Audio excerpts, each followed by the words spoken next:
Stuart broad Pakistan పరువు తీసేశాడు. పాకిస్తాన్ పెద్దగా ఆడదు, ఈ 3 టెస్టుల్లో మనమే గెలవాలి, ఒకవేళ ఓడిపోతే ఇంగ్లాండ్కి ఇంతకంటే ఘోర అవమానం ఉండదు, అదొక చెత్త టీము, వేస్ట్ టీము అన్న విధంగా మాట్లాడాడు. దానికి సల్మాన్ భట్ ఏమన్నాడంటే, బ్రాడ్ అంత దీనిగా మాట్లాడాల్సిన అవసరం లేదు, ఇంగ్లాండ్ వాళ్ళ పరిస్థితి అలా ఉంటది ఎప్పుడు కూడా, వాళ్ళు ఎప్పుడు ఇతరులను కించపరచడానికే చూస్తారు, అది మొదటి నుంచి వాళ్ళకు ఉన్నటువంటి గుణమే అన్న విధంగా సల్మాన్ భట్ అయితే మాట్లాడాడు స్టువర్ట్ బ్రాడ్ విషయంలో.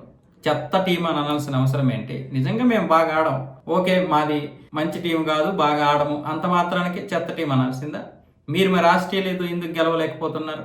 5.0తో మీరు కూడా క్లీన్ బౌల్డ్ అయిపోతున్నారుగా, మరి మీరెందుకు గెలవలేకపోతున్నారు అంటే మీది కూడా చెత్త టీమే కదా అన్న విధంగా సల్మాన్ భట్ అయితే మాట్లాడాడు. దీనికి స్టువర్ట్ బ్రాడ్ అయితే మళ్ళీ కౌంటర్ అయితే ఇచ్చే ప్రయత్నం చేశాడు, చెత్త టీంని చెత్త టీమే అంటాము అని చెప్పి. ఈ విధంగా పాకిస్తాను ఇంగ్లాండ్ చెత్తగా అనుకుంటూ వీళ్ళైతే మాటలు విసురుకుంటున్నారు. వాస్తవంగా చెప్పాలంటే ఇంగ్లాండ్ అప్పుడప్పుడు రెచ్చగొట్టే వ్యాఖ్యలు చేస్తూ ఉంటది. పాకిస్తాన్కి ఇప్పుడు చెప్పినటువంటి పరిస్థితుల్లో అతను ఏమంటున్నాడు సల్మాన్ భట్, వాస్తవంగా చెప్పాలంటే మా టీము నిజంగానే చెత్త, కానీ ఇంగ్లాండ్ వాళ్ళు అనాల్సిన అవసరం ఏంటి? మా టీం బాగా ఆడదు, పెర్ఫార్మెన్స్ లేదు, నేను ఒప్పుకుంటున్నాను, కానీ చెత్త అని పదం మాట్లాడాల్సినటువంటి అవసరం ఏంటి?